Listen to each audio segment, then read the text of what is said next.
Howdy folks, welcome to another beautiful Saturday out here in West Vancouver.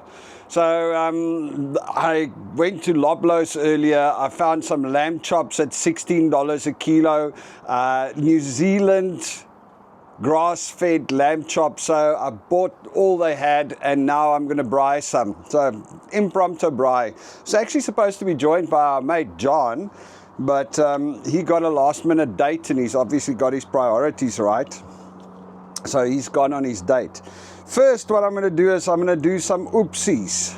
Now, for those of you that don't know what an oepsie is, it's basically a glazed cherry with bacon. Now, these glazed cherries have gone sand sugar, so they're not look that great. But once you get them on the grill, they are amazing. So it's always something we like to make as a starter, generally at our braais. And we're doing the gas braai and standing under the roof because Vancouver.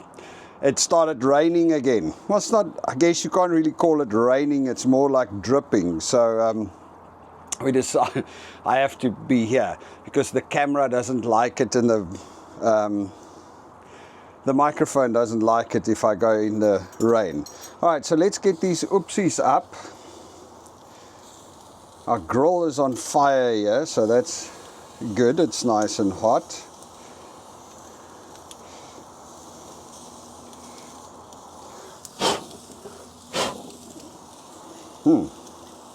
Pretty insistent. There we go. This is going to burn because obviously bacon fat just loves catching on fire. It's been a while since we last had oepsies, so this is going to be amazing. Anyway, looking forward to the summer. I can tell you what, it really is starting to get summer. It's nice and warm and there's just so much that goes on here. You know, I was walking down at John Lawson. I went earlier today, went for a coffee with Brian, our other friend that lives in Van. And, you know, there's a lot of people out there. People are starting to enjoy the life outside, which is absolutely amazing. All right, let me just check these oepsies.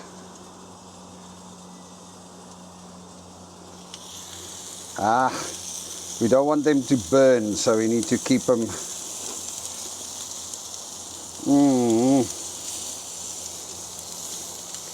This is going to be so awesome. And then a beautiful lamb chop afterwards. Man, it's unfortunate that I can't eat that as much. When I was a youngster, I used to love, I could eat a lot. Nowadays, you've got all these awesome things and I can't get to eat them all. You know, you're going to be like looking after my figure and stuff. Amazing how when you hit a certain age, you know, I worked in Mike's Kitchen, Tiger Valley Centre in a restaurant as a manager for many years. Well, a couple of years, I guess, in the 90s. What was it? 94, 95, 96. And I would have a 500 gram burger as a starter and then a 750 gram steak after that. And, you know, with chips and fries and that's what I would eat. And pudding, I ate a lot and I stayed skinny. I never picked up any weight. And even when I lived, I guess that's when I started picking up weight. I left Cape Town and I moved in on Kennard in the Northern Cape. It's a small town in the Northern Cape. My grandmother used to live there and my parents bought a service station in Kennard. So I moved to Kennard to go and set up and run the service station and set up a little shop and things like that. And when I got there, I moved in with my grandma for a while. And that, my friends, is where I started picking up weight because the problem is grandma's cooking, you know. I remember I was there for like 3 months and I had to start walking around with the top of my pants unbuttoned and wearing a belt because my pants couldn't close. Because grandma would cook lamb, so she would it's always lamb. She used to do that and potatoes and carrots, salt carrots and salt beans and rice, and she would cook the lamb chops. So with a nice sauce and onions. Oh man, that was amazing. Grandma's food. I just went like boom. Anyway, yeah, many years ago, man, that was fun. Lived in Kennard for a while. I lived there for, I moved to Kennard, was it 94? I can't remember the dates anymore. Man, so long ago.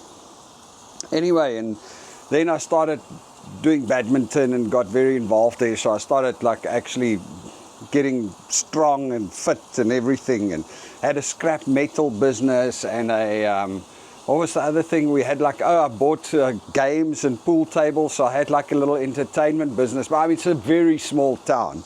And we had a shop and a service station, so lots of stuff going on. And then, yeah, and then I moved to Joburg because there was a big problem in Kennard. There was not enough women. There's like, I mean, Kennard is the largest municipal district in South Africa with the lowest population. I mean, I think it was like a total of 4,000 people living in this whole district. So, and it was, you know, it was kind of almost desert. But it was a cool place. Lots of fun in Kennard. You had all the sheep farmers there. So every, I mean, couple of times, at least once a month, somebody would throw a whole sheep on the spit or a whole lamb on the spit, and we'll be barbecuing, braaiing this lamb and drinking. Oh, we drank a lot. One thing about Kennard, that was, you know, in those small towns, there's not much to do, so we go to the pub. There's only the one bar in town, and we would go to the bar and we would like play pool and drink brandy. God, those days of brandy and Coke. I mean, a full brandy and Coke. I would drink brandy and Coke every single day for the whole month, and at the bar we had a tab because, I mean, everybody knew everybody. So you come pay at the end of the month. So every day we'd be in the pub from like early afternoon till like the next morning early, and drink and party. And your bill would be like $300 or $400 at the end of the month. Rands. Crazy days, youngster days. But anyway, long story short, we had a lot of fun in Kennard in the pub. But at the end, we, yeah, there was just not enough ladies around, you know. I was a youngster, I needed to find a wife, I needed to find a life. Had lots of dreams and everything, so eventually I ended up moving to Johannesburg. But I do miss Kennard. My cousins still live there, and it's a different lifestyle, very different. You know, you actually start to enjoy the deserty, yeah, I don't know, it's just different. Interesting people and interesting things. Anyway, can't remember how I got to talking about that, but our oopsies are starting to look lekker now.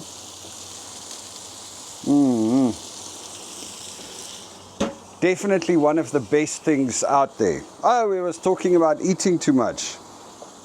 So yeah, when I moved to Kennard was when I started picking up weight. And then when I went back to Joburg, we worked hard. We didn't have a lot of food.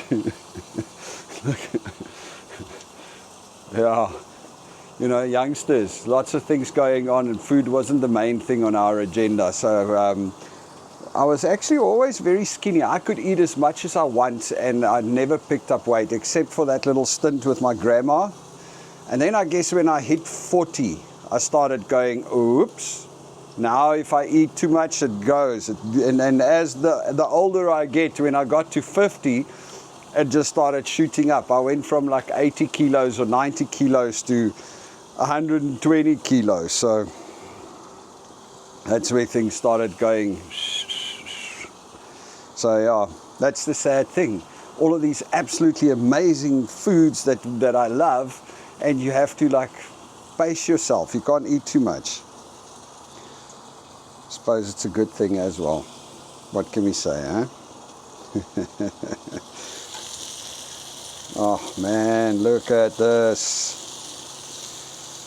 Bacon wrapped glazed cherries. The sweet and salty. The side of this grill is warmer than that side of this grill. I must say, this little Weber Traveller is a great grill. It's handy, it's easy to move. Oh, we lost the cherry, no! It's easy to move, and I mean it's designed to travel, but it doesn't have an even heat distribution. That side of the grill gets much hotter than this side of the grill, so you kind of constantly have to move things around, because on that side it will burn and on this side it's not done yet. So you kind of have it like a conveyor belt moving it through. Would have been better if it was just nice and even, I guess. But then again, still worth it. It's a nice grill. It is also a little bit of a pain in the ass to clean, having said that. There's a nice grill, but it's like, yeah. Somebody should invent something to clean the grill easier. Like, what's it? I'll buy one of old Elon's Tesla robots. He can just come in and clean my grill always. Anyway. Okay, our oopsies are getting closer to done. Belinda is making her famous potato salad. Unfortunately not with the perfect mayo, because the perfect mayo is obviously Cross and Blackwell tangy mayonnaise. But, you know, can't get that in Canada because there's something in it that you're not allowed to. So some people still import it, and you can still get it some places, but generally you're not allowed to sell it. So yeah, we are down to the Woolies mayonnaise, tangy mayonnaise, which is okay, but it's just not the good old Cross and Blackwell tangy mayonnaise. Sad situation. All of these little rules and regulations that they have over here about stuff. I suppose a lot of the rules and regulations are good, but some of them are just like sad. What can we say? Still love it here. Enjoy living in Canada. Enjoy living here. It's a good life. Even with the increase in prices and the cost of living and everything, I mean, all things considered, it's still really good. Although I've been speaking to some mates recently, you know, you've got on the one hand, it depends on what you compare life to, you know. I mean, compared to life in South Africa as far as crime and security and stuff like that goes, Canada is a lot better.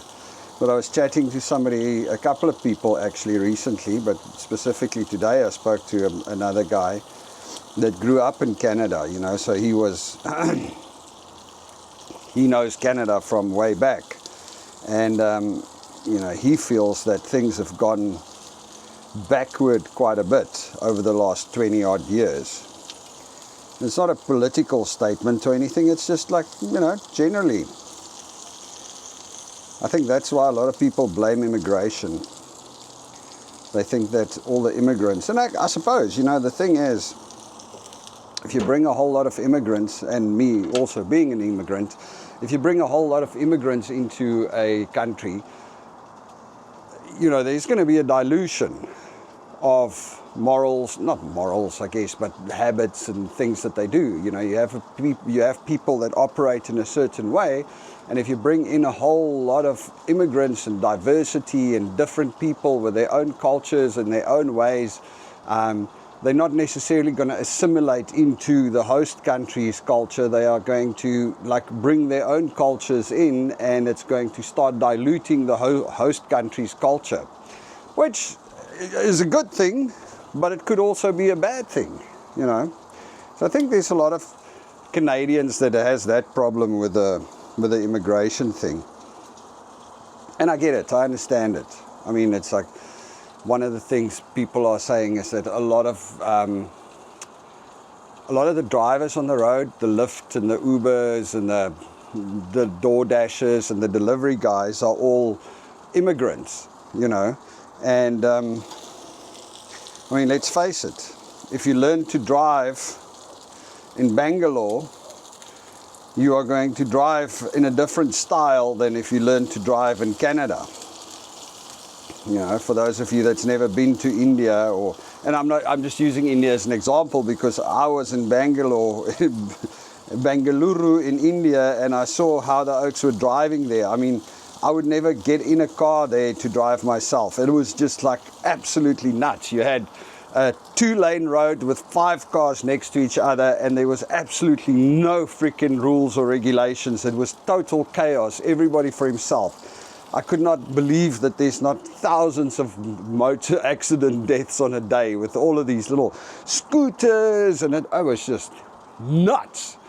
So, having said that, when you grow up and learn to drive over there, and you come to Canada, you know, yes, you are probably going to try and do better here, but, you know, you still have some residual driving skills from your home country. And it's not just India. I mean, like in South Africa, our highway speeds are 120 k's an hour. Over here, the max speed on the highway is 90 k's an hour. So we are used to driving faster there. I suppose it goes for everybody. So yeah, it does make a difference as far as the rules and regulations go, you know. You can't argue that. So I suppose there's good things and bad things about immigration.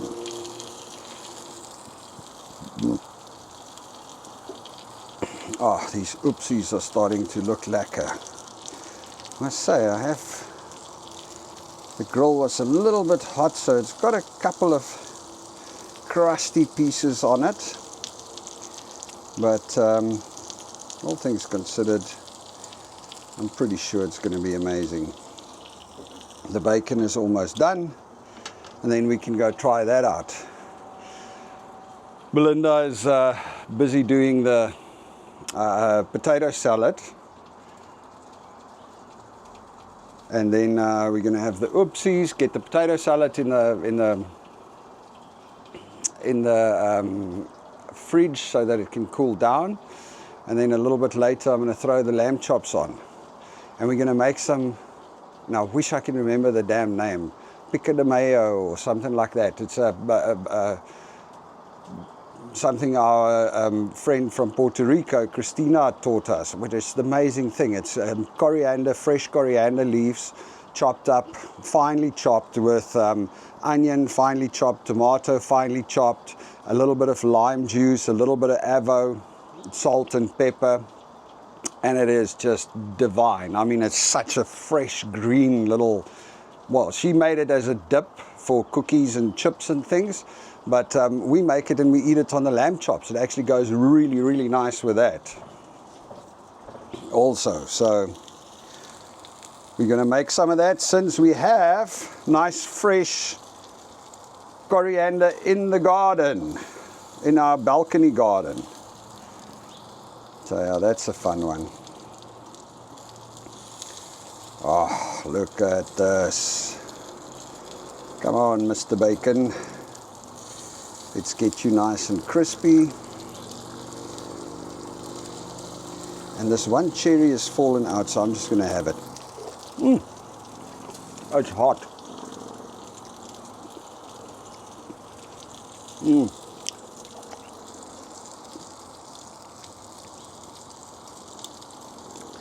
That was probably not the smartest move to put it in my hand, but all's well that ends well, as they say.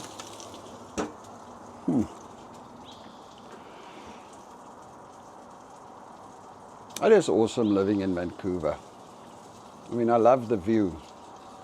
I just wish we had the actual view that this house could give us. I suppose you can't have everything, right? So I was, the neighbor told me the story the other day of why we have all the trees in front of this house, and their house have got a view that way, and this house and all the other houses down here has got the most amazing views over to the island and over here, everything. It's just this house that's got nothing. So what happened was, this is what they call view homes, because they've got a brilliant view. And you can, every year, you pay, and then they come and top the trees. Now what it means is, when they top the tree, is they just cut the top of the tree off so that you can have access to so that you can keep your view. Well, either that, they top it, or what they do is they chop off all the branches in a section of the tree so that there's only the stem, so you actually have your view around the tree, and above your view there's still branches, and below your view. But the problem with that, or not the problem, the thing with that is that you obviously need to upkeep it. You know, every year you need to pay and have it done. And what happened was, the lady that lived here before us, her husband passed away, and he was the one that always arranged it. So her husband passed away, and then not too long after, from what I can piece together, she fell and broke her hip, and then she went into hospital. They did the operation, they fixed her up, and they gave her some opioids for the pain, and she got hooked on the opioids, and she actually the old lady actually became a drug addict. I mean, I don't think she was buying opioids off the street, but she became very dependent on these things, and it kind of screwed up her whole life. So she never got the trees topped. She stopped paying for a few years to have the trees topped, so it all just grew and grew. And then the neighbor thought, okay, what he's going to do is he's going to have the trees topped, because it started growing. Some of the trees started killing his view from his deck, and he said he was going to get some of the trees topped and cleaned. And at that time, not too long ago, a couple of years ago, 4 or 5 years ago, this whole green revolution, green thing started. And what was his words? He was like, oh, and if you wanted to have a tree topped, he already paid for it, or he was already planning it and got the quotes and everything. He says, but here in West Vancouver, it turned out that if you're going to have a tree topped, you get called the devil. So I thought it's better to rather not do it, because everybody was losing their minds because I was going to have these trees made shorter. He said, so, well, that was it then. Lost the opportunity, and now the likelihood is that this house will never again have a view, because to get these trees topped off now is very hard. Much more hoops to jump through, and you also have to deal with a local outcry, because you are killing trees. Well, not killing trees, but stunting their growth or something. So the neighbor was saying that, unfortunately, that's what it is. Although, when we moved in, the landlord said we could pay. It costs about $1,000 a tree for them to come and clean off the branches. But, I mean, goodness gracious, I would love to have a view, but not that much, because what's it, $1,000 a tree, 1, 2, 3, 4, 5, 6, 7, 8, 9, 10, 11, 12, 13, 14, probably about 15 or 16 trees in front of this house. But it is still sad. Maybe if I win the lottery. Interesting. Oh, these things are coming along so nicely now.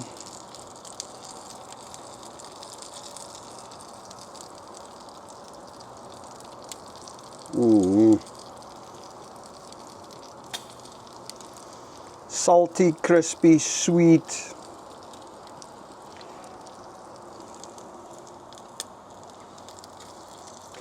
I mean, look at that. This, my friends, is an oopsie. I suppose it's not super healthy. I mean, I'm not going to try and claim here that it's super healthy, but that's one thing about South African foods. I don't know, the South African foods are much more I guess you can call it unhealthy in one sense, but I mean our sweets are sweeter and we use a lot more salt and we use a lot more spices and things that I guess are generally not great for you. Although South Africans are not such a sickly nation, I guess. Yeah, makes you wonder, right? I mean, I'm always saying it's like if you had to listen to the BC health regulations, you would think that biltong is killing like millions of people. It's like if you eat biltong, you're at a very high risk. Well, in South Africa, millions of people eat biltong daily. And, you know, I don't think we've had any biltong deaths that I know of. So, maybe they're wrong. Maybe we're right. Even my buddy Stan that I run with, he's now said he stopped eating biltong because it's too much salt. God, that's the thing I love most about biltong, is all the salt. The nice salty flavor. It's like, but I mean, it's a thing. I corner biltong out there in Port Moody. He makes great biltong, but he doesn't use salt. He uses all these other different things. Now, he does that because that's what people over here like. I personally am not the biggest fan of his biltong because I feel like it doesn't have enough flavor, or it's not salty enough, it's not strong enough. But that's what the other people like, and it's healthy and all of that. Whereas I suppose all the salt I eat is not healthy. All right, guys. I'm going to shut this down for now. The oopsies are ready. I'm going to go inside and grab some, have some starter oopsies with Belinda. And then we'll put the lamb chops on a little bit later. Alright, so here we are back again. Let's get our lamb chops on the grill. I love a lamb chop. It must be from my time in Kennard, you know. It's just the most amazing meat.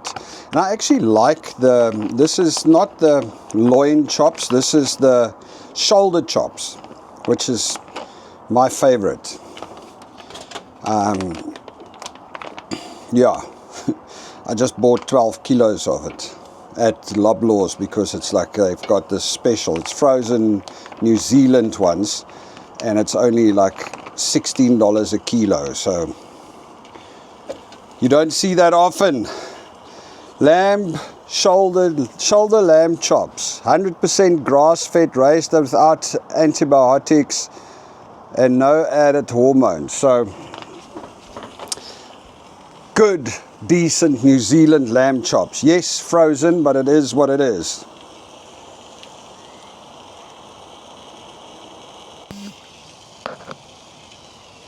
And of course, the only thing we put on our lamb chops, Flippen Lekka spice. It's our favorite spice. Lamb chops with Flippen Lekka spice. You don't need anything else.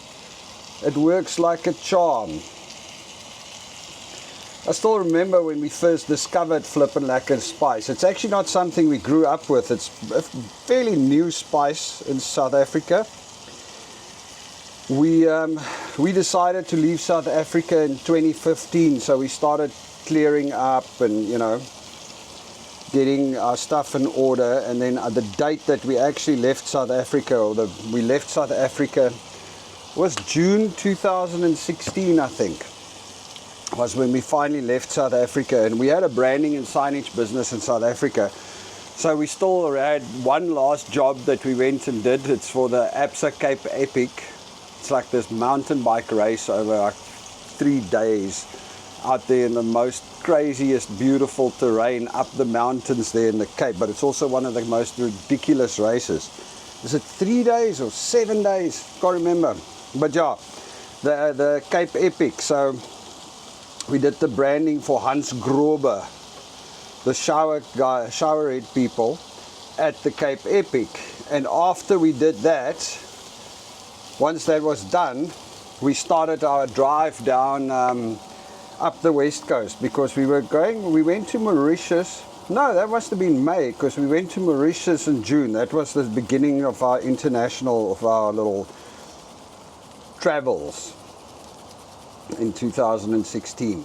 But before we went on our international travels, we decided that we wanted to do a drive up the west coast of South Africa, because it's also one of the most stunningly beautiful areas. I mean, it's like desert and little bush and cold ocean, but it's an amazing place.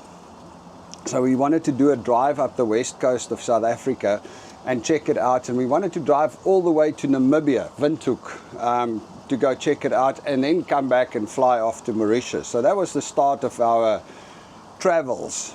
Of course, that's where we found this. I can't remember the place's name, shucks. It's like this little, a friend of ours had a little store there. It's a little bay, a little town on the west coast of South Africa, and now the name has just escaped me. And we stopped off. It's actually one of my mother's friends, one of my parents' friends. She used to live with us when she studied. Her husband was away in the army or something, so Amanda lived with us for a while when I was like yay high. So we went to her little shop that she had there, and there was a guy selling Flippen Lekka spice, Worcestershire sort of spice. That was when I first discovered it, and we tasted it and we just loved it, because it's just an amazing spice. Salty, everything, but it's got the Worcestershire sauce in, the Worcestershire flavor, or Worcester flavor in it, and it was amazing. So we actually bought a whole bunch from that guy, and that's where it started. They actually did really, really well. So for those that don't know, the English folk, that don't know what Flippen Lekka means, Flippen is like, it's Flippen Lekka. It's like, how do you explain it? It's like a milder version of effing lekker, you know. It's flippin' nice. It's a different word. And lekker is lekker, or awesome, or nice, or tasty. That's what lekker means. So if you want to learn some Afrikaans, lekker or lekka is just awesome. It's great. It's nice. It's tasty. It's flavorful. It's good. So you got a good name going there, Flippen Lekka Spice. And since then, that's just been our spice. We've been using Flippen Lekka everywhere. I think when we bought it there at the little stall at the little market there, it was still in the early days. I don't actually know when they started, but yeah, great spice. Also a really awesome trip. It was very, very interesting. I still had my drone then, so I would fly the drone everywhere, and we had a bunch of footage of all of these little towns that we stayed in. Like, there was all these places, man. Beautiful little towns all the way up. Kleinseer was the last one that we ended up in.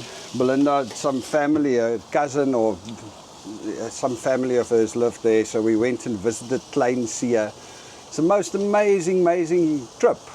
And we were still going to drive all the way up to Windhoek to Namibia, and we had the Audi, 2-liter turbo Audi sedan, and that was the car we were driving. So I mean, it was great. And we left Kleinseer, and it's only dirt roads there, so it's no paved roads. So we are on this beautiful dirt road, wide, awesome road. The Audi was a little low, 4-wheel drive or all-wheel drive, and everybody's going, yo, you can't drive with that car. I'm like, man, it's an Audi, it's all-wheel drive, it's fine. And I think we were about 10 k's outside of Kleinseer, and there was a dip with a rock in the middle, and it just hit the power steering of the car, completely knocked out the power steering, boom, and there we go, end of our trip up the west coast. That was actually sad.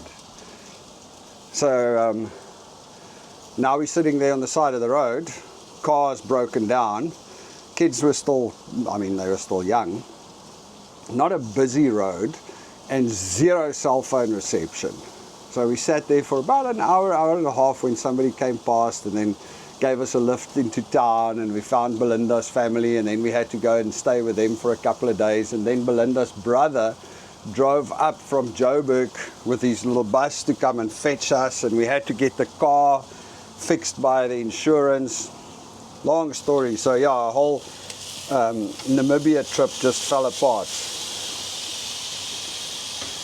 We did, however, go up to Port Nolloth, so we did spend one night in Port Nolloth when Belinda's brother came to fetch us, because they drove through the day and then picked us up, and then we went to Port Nolloth with them and stayed one night there.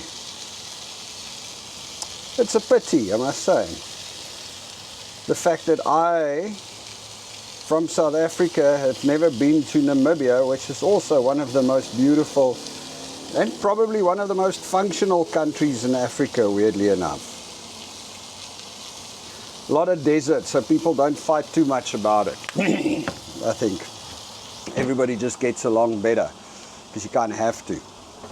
So yeah, good memories. Good memories. So long story, but that's our story of discovering Flippen Lekka. And that's why we still love it. That and the fact that it's actually Flippen Lekka. The name describes it perfectly. On a lamb chop, nothing better. Connor puts it on his popcorn, he puts it on his biltong, he puts it on his everything. We actually put it on everything, except eggs. Eggs you use aromat. Oh, these chops are looking awesome. Nice. Nothing like a lamb chop, man. I'm just going to turn the heat down a little bit. We can be patient around it. So yeah, it's just dripping. It's not raining. It's just like kind of dripping a little bit. They say it's only going to clear up on, they're expecting some rain again tomorrow and Monday. Monday's Canada Day, by the way. Happy Canada Day. We can celebrate being Canadian. So it's a public holiday on Monday. And then they say from Tuesday, Wednesday next week, it's going to clear up and it's going to be sunny and get really warmer. Also really warmer, I mean a high of 24 or 26. Which is really warm for Vancouver, I guess. But yeah, it is lekker out here. So here's an interesting thing. Please comment if you've been watching this. Those of you that do, thank you very much. Make sure you subscribe. But the other thing that I wanted to ask you, so my mate Danny, the other YouTuber that I did that live with the one day, he actually had a great idea. He was saying when I do this braai, I should do it as a live video, because I was saying to him one of the things I miss most about South Africa, well, we do it here too, but one of the things I miss most about South Africa is, you know, all the manna, all the folks standing around the braai and talking crap. So you're just like chatting and carrying on while the meat's on the braai. I mean, that's the tradition. So when I do the braai up here, these impromptu braais, I get to talk to you. So that's the reason I say to him that I switch the camera on and I can chat like I'm standing around the braai. I can chat with other people. They don't chat back. But anyway, so he suggested we do a live. And we put it on live, so we braai, and then he can join from wherever he is, and any of you that's interested can join, and we have a live, so it's more like we can chat with each other. And I must just check it out, but I believe on YouTube Live I can actually call you in on the, you know, so you can like be on the screen and we can chat. So what do you guys think of that? Would anybody be interested in joining me for a braai live? I know the timing is probably going to be pretty off because I'm going to braai in the afternoon, so it's going to be your early morning. But yeah, if you're in South Africa. If you're in Canada, of course, it'll all work out. We can have a beer, braai some chops, and shoot the breeze, man. I think that could be fun. And then, of course, the other thing that I wanted to do, but that's only for the people in Vancouver, though, or local. One of the things I miss most about South Africa is we used to do this poker game. So once a month, it's just like on the last Friday of the month, a bunch of people would get together, a bunch of friends, and like just a bunch of people, a bunch of nice oaks. Like, you know, we make friends, we meet the people there. About 20 of us, and we would play a poker game. It was a guy that started a club, Andre, called Card Sharks. And I mean, he went out above and beyond. He made a trophy, and there was like certificates. It was a beautiful thing. So how it all worked is everybody pays like a entry fee, and it's a competition. And like I think 70% of the money goes into the pot for the competition. And the balance, he orders pizza, so there's, you know, the poker game starts and everybody chows pizza. And then we just play a game, play some poker, and it's a competition. It's a normal poker competition, and then first, second and third place get to share in the prize money. But it was never about the prize money. It was always just about the once a month the Oaks get together and play poker, and it was really, really good fun. I miss that a lot as well.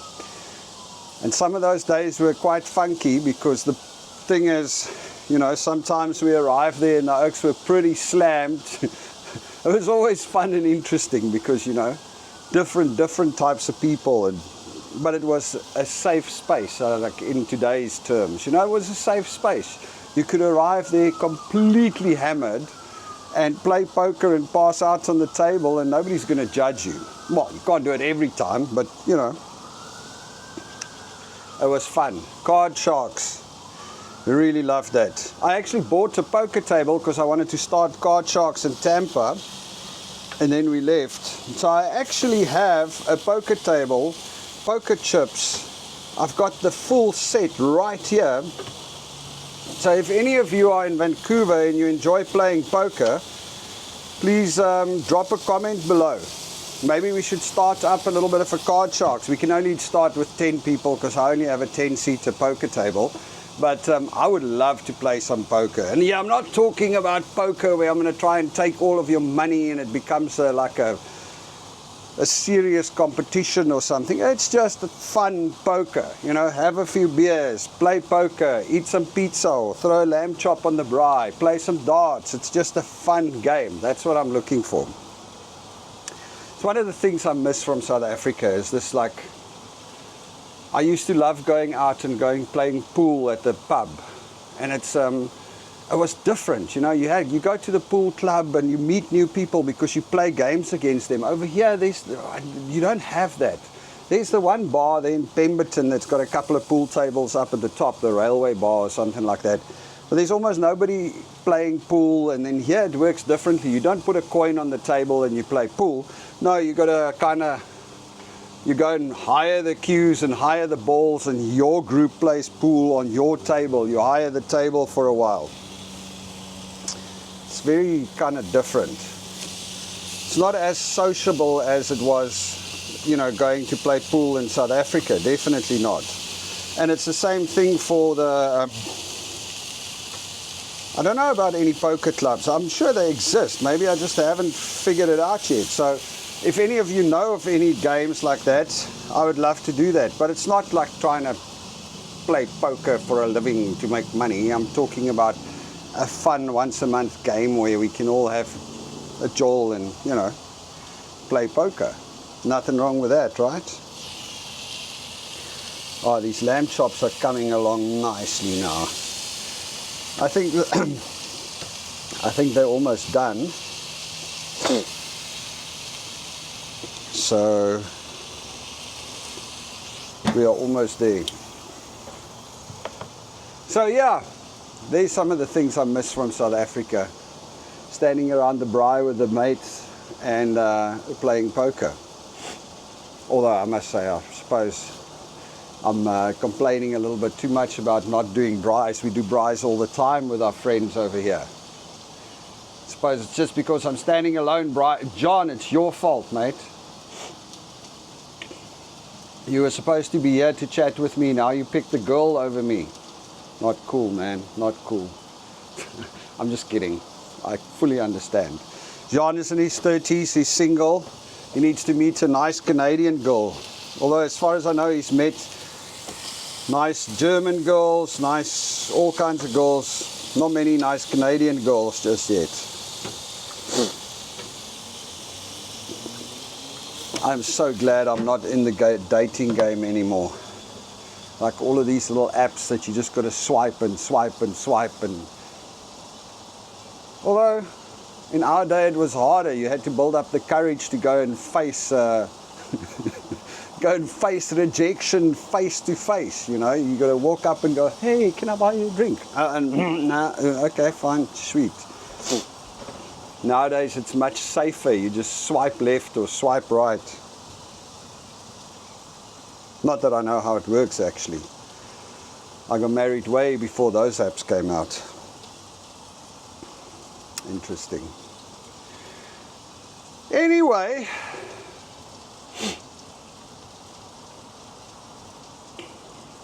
I guess I got to get myself in gear.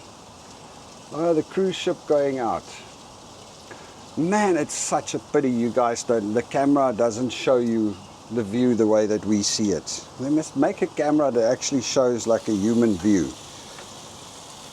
Because it is beautiful. I mean, it's like overcast, you've got a cargo ship going in, a cruise ship going out, a few drops of rain. It's just generally beautiful. Hello, Dash. Hello, Dashy boy. Our little visitor. Such a good little dog. No, you can't have these, my boy. Let me go and dump this. Back in a second. Let me just go and throw this away before Dash smells all the meat.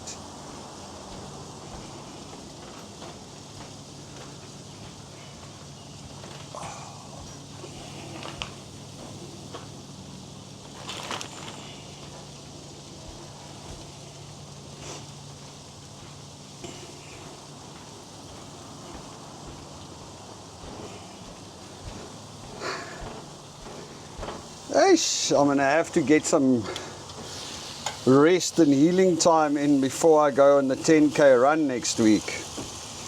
I've got, I might have done my best ever time on the 5K today. I'm not sure running it barefoot was the perfect plan because I got some serious blisters. Ouch. Anyway, serious blisters, and my calves, it feels like they've been torn off. But I did freaking beat my best time ever by almost 3 minutes, which is sensational. I'm still feeling pumped about that. I know I spoke about the earlier video, about it in the earlier video too, but hey man, I'm still super excited about that. Alright, so I think these lamb chops are good to go, so I am going to say goodbye. Oh, these look amazing. Actually, let me show you. Check it out. Let me just get this off here. Get you off of my camera stand. Look at this.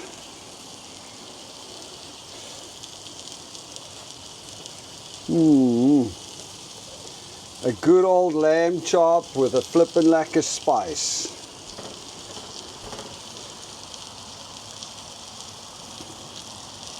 This, my friends, is heaven. And why am I braaiing 8 lamb chops? The crazy thing is Connor doesn't necessarily even like lamb chops, so he's probably only going to have 1. Belinda's probably only going to have 1, and Angelique is probably only going to have 1. So why am I braaiing 8? Not for Jean that should have been here, no. I'm braaiing 8 because the one thing I love more than a lamb chop is a cold lamb chop the next day. Oh man, that is just perfect.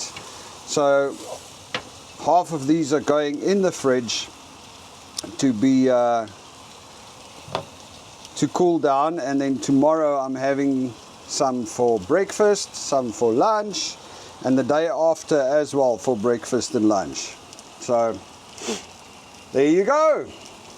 Alright folks, let me get these lamb chops off of the braai. Nice having you here at my braai. You all must have a beautiful day. Cheers.